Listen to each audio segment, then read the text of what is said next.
Don't come to the party, Mom. Just send the check. Harper's voice crackled through the phone speaker, sharp and intensely irritated. I froze my hand hovering over the tin of homemade chocolate chip cookies I had just baked for my granddaughter's 7th birthday. We have a really tight schedule today, and your visits always slow things down. Harper continued, not waiting for my response.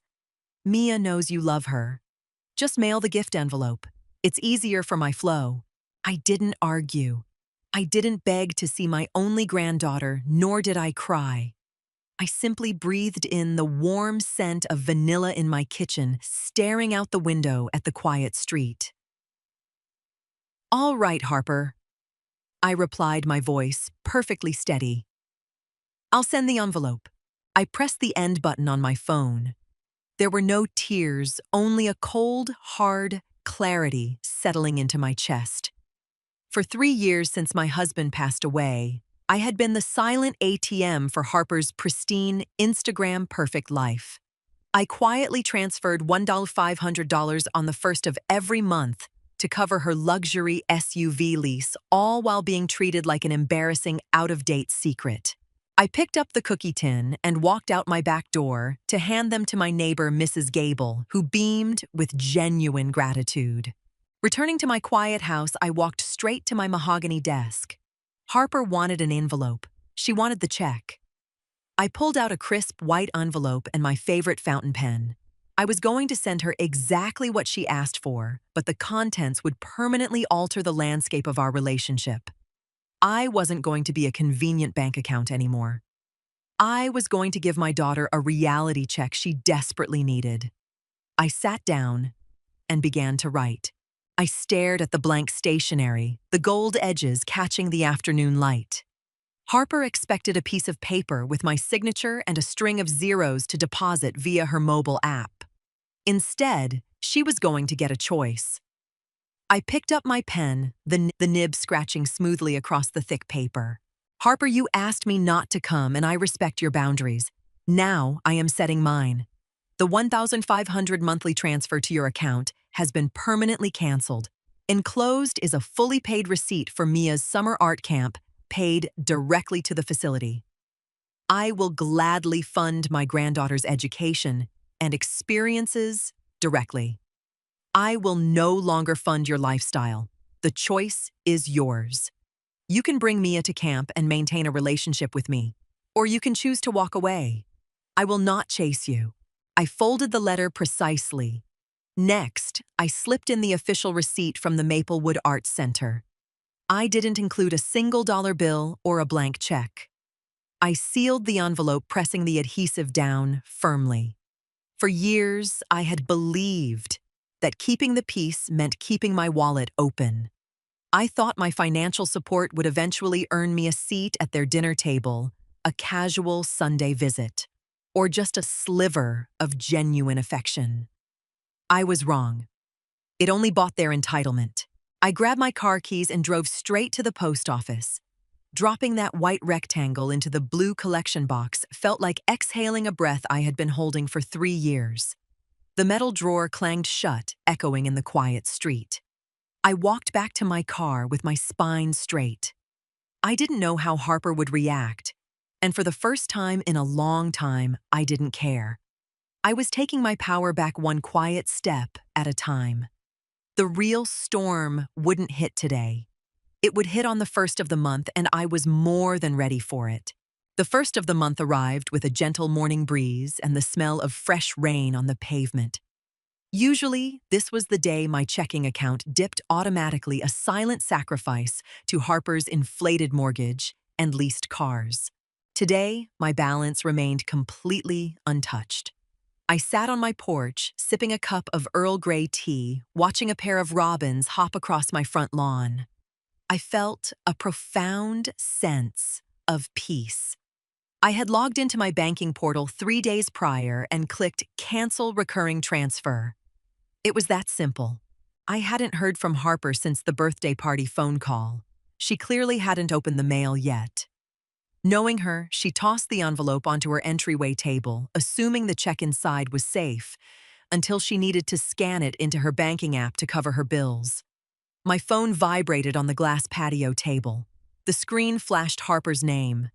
I let it ring twice before picking up. "Mom!" she snapped, skipping any form of greeting. "Did you forget to authorize the transfer? My car payment is bouncing, and the bank says your deposit didn't come through." I took a slow sip of my tea, letting the warm liquid soothe my throat. "I didn't forget anything, Harper," I answered calmly. "I sent the envelope just like you asked." "Well, the money isn't in my account." She huffed, panic edging into her voice. "I don't have time to deal with bank errors today. Can you just wire it?" "There is no bank error," I stated, keeping my tone perfectly even.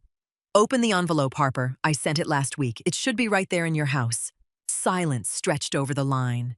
I could hear the rustle of papers in the background as she frantically searched her pristine, minimalist foyer. "I'm looking for it now," she muttered, irritation thick in her tone. "I don't understand why you couldn't just do the direct deposit like always. Why do you always have to make things so complicated?" I smiled softly to myself. "Open it," I repeated. "Then we'll talk." More rustling echoed through the phone. Speaker followed by the sharp sound of paper tearing. I waited, listening to the shift in her breathing. "What is this?" Harper demanded, her voice dropping an octave. "A receipt for art camp, Mom.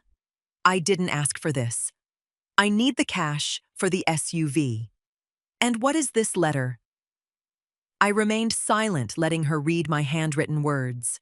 The pause on the other end was heavy, filled with a sudden tense realization. "You're cutting me off!" she yelled, the carefully curated polite tone completely vanishing. Just like that. Without any warning. "You know we rely on that money?"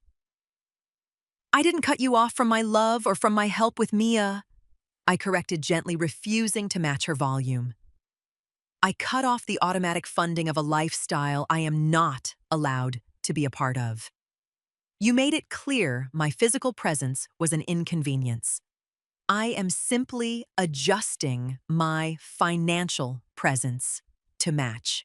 "This is ridiculous," she scoffed. "You're trying to control me. You're using money to manipulate us because I was stressed on Mia's birthday." "No, Harper. I am giving you a choice," I replied, leaning back in my wicker chair. "I paid for the camp because I want Mia to have a wonderful summer. You can bring her or not. That is your decision as her mother. But the monthly blank check is gone." "You can't do this," she hissed. "Watch me," I answered softly. "I have my own life to live, my own retirement to secure. If you only want a relationship with my wallet, then we don't have a relationship at all." "Fine," she spat. "If you're going to be this petty, don't expect to see Mia anytime soon." The line went dead. I lowered the phone, feeling a sharp twinge in my chest. It hurt, but the pain was cleaner than the constant ache of being used. I had drawn the line. Now I just had to hold it. 2 days later, my doorbell rang. I wiped my soil-stained hands on my gardening apron and walked through the living room to open the door. My son, David, stood on the porch holding a cardboard tray with 2 iced coffees. David was 3 years older than Harper, a high school history teacher who lived modestly and never asked for a dime. "Thought you might need a caffeine boost." He grinned, handing me a cup. "Thank you, sweetie." I smiled, stepping aside to let him in. We settled at the kitchen island. David took a long sip of his coffee, his eyes scanning my face carefully. "So," he began, setting the cup down. "Harper called me last night. She was absolutely losing her mind." I nodded, unsurprised. I imagined she had quite a story to tell. "Oh, it was a masterpiece." David chuckled softly. "According to her, you've gone rogue. You're sabotaging her marriage, ruining Mia's summer, and aggressively trying to bankrupt them out of pure spite." I let out a short, quiet laugh. "And what did you say?" "I asked her if she finally opened the envelope." He smirked. "She didn't like that." "I told her it was about time you stopped funding that ridiculous car lease. You're retired, Mom. You shouldn't be subsidizing her country club aesthetic." I reached out and squeezed his hand.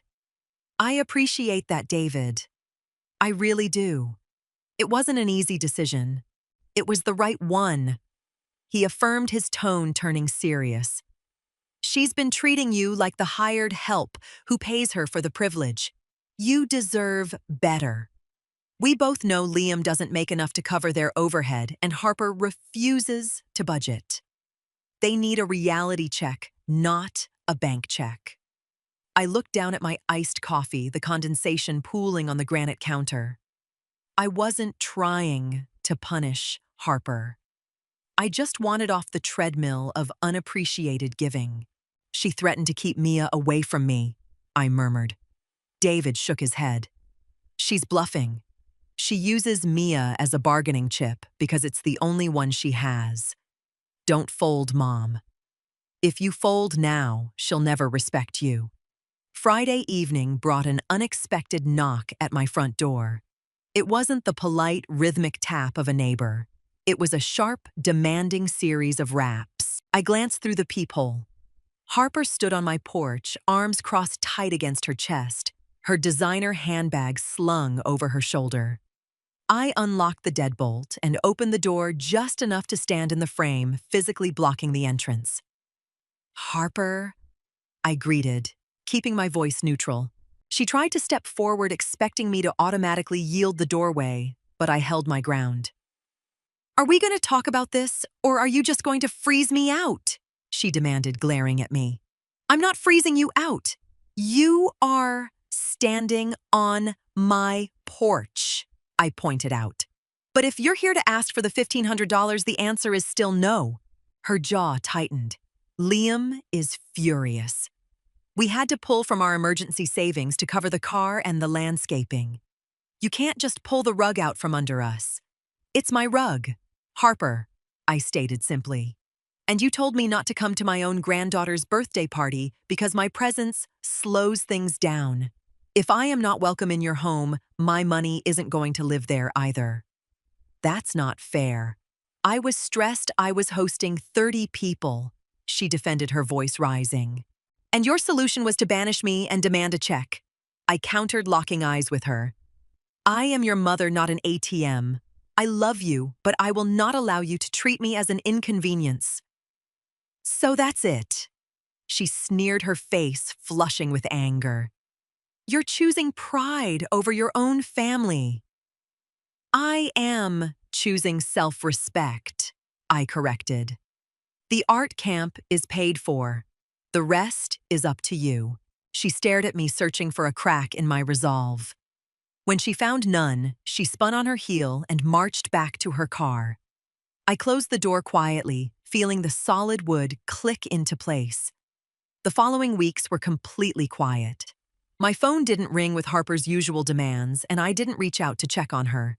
I filled my days with the things I loved.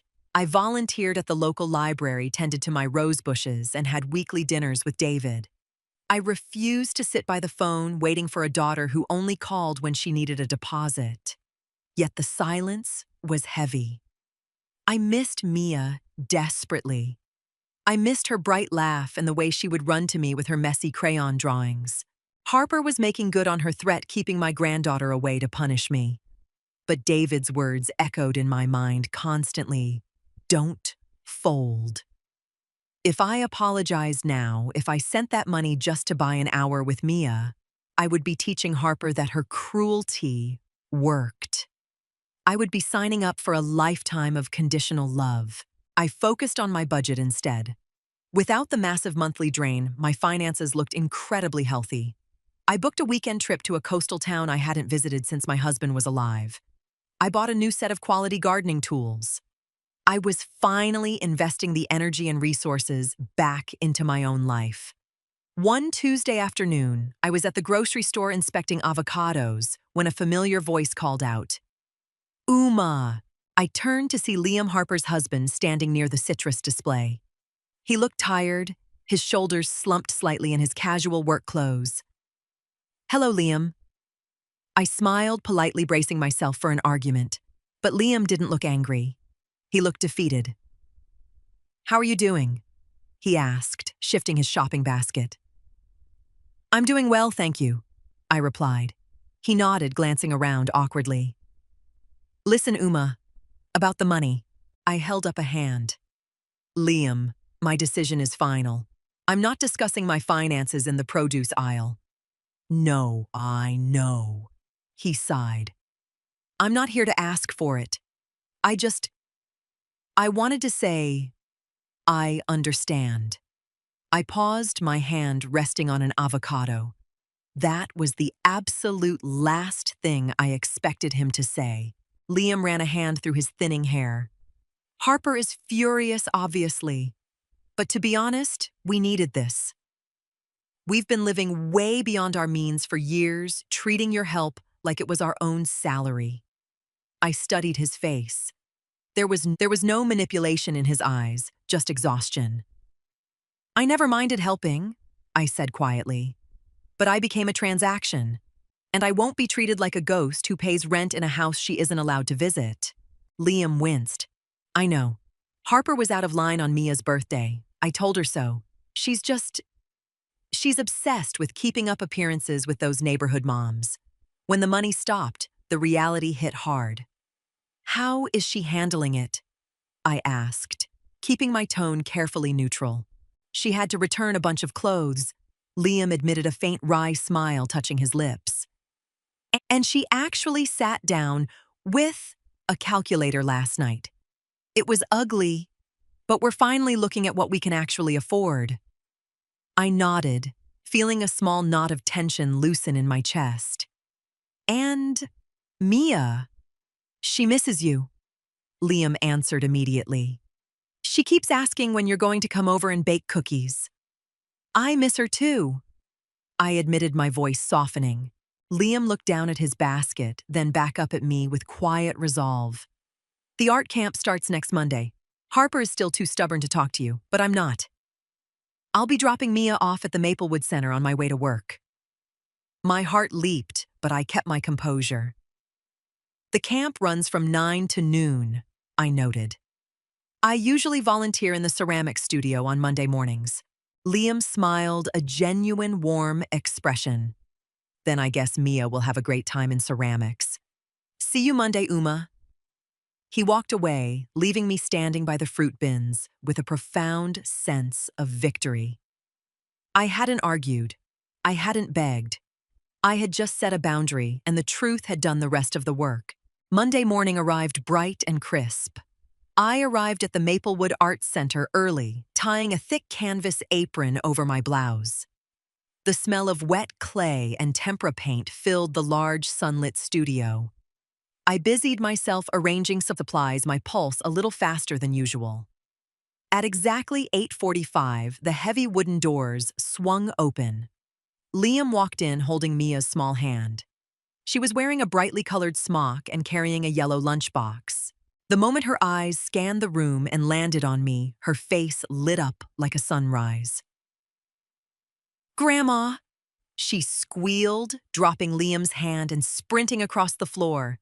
I knelt down just in time to catch her in a fierce hug. She smelled like strawberry shampoo and childhood innocence. I closed my eyes, absorbing the warmth of her small arms wrapped tightly around my neck. "Hello, my sweet girl," I whispered, holding back tears. "I missed you." "Are you the art teacher today?" she asked, pulling back with wide, excited eyes. "I'm the helper today," I smiled, tapping her nose. "We're going to make pinch pots." I looked up over Mia's head to see Liam standing near the doorway. He gave me a respectful nod, a silent acknowledgement of the new rules. There was no Harper hovering, no one rushing me out the door, no one treating me like a nuisance. "Have fun, Mia. Listen to your grandmother," Liam called out before turning to leave. For the next 3 hours, I wasn't an ATM. I wasn't an inconvenient secret. I was just a grandmother laughing with my granddaughter as we covered our hands in gray clay. We made lopsided bowls and painted them bright yellow. It was messy, loud, and absolutely perfect. When noon came, Liam returned to pick her up. As they walked out, Mia waved wildly. "See you tomorrow, Grandma." I waved back, a deep, solid sense of peace settling over my soul. I had lost the fake daughter who only loved my checkbook, but I had kept the grandchild who truly loved me. The summer slowly shifted into autumn, and the leaves outside my window turned a brilliant amber. I was sitting at my mahogany desk, writing a grocery list, when I heard a car pull into my driveway. I glanced out the window. It was Harper's car. I didn't rush to the door. I finished writing my list, placed my pen down, and walked to the entryway just as she knocked. I opened the door. Harper stood there looking noticeably different. Her hair wasn't perfectly styled, and she was wearing a simple sweater instead of her usual designer brands. She looked nervous. "Hi, Mom," she murmured, her voice stripped of its usual entitlement. "Hello, Harper?" "Can I come in?" she asked hesitantly. I stepped back, allowing her into the hallway. She looked around, seemingly noticing the warmth of my home for the first time in years. She stood awkwardly by the console table, fidgeting with the strap of her bag. "I wanted to say thank you." She began, struggling to make eye contact. "For paying for the art camp. Mia loved it."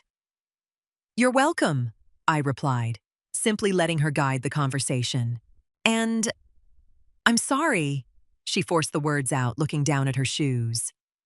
"Liam and we had to make a lot of changes. It's been really hard, but we're managing. I shouldn't have spoken to you the way I did on Mia's birthday." It wasn't a perfect apology. It was clumsy and a little defensive, but it was real. "I appreciate you saying that, Harper," I said gently. "But the financial arrangement remains closed. My retirement is for my peace of mind." "I know," she nodded, finally looking up at me. "I'm not here for a check. I'm here because I wanted to ask if you'd like to come over for dinner on Sunday. Just us. No party, no stress." I looked at my daughter, seeing a glimmer of the girl she used to be before the world convinced her that love was something you could buy. "I would like that."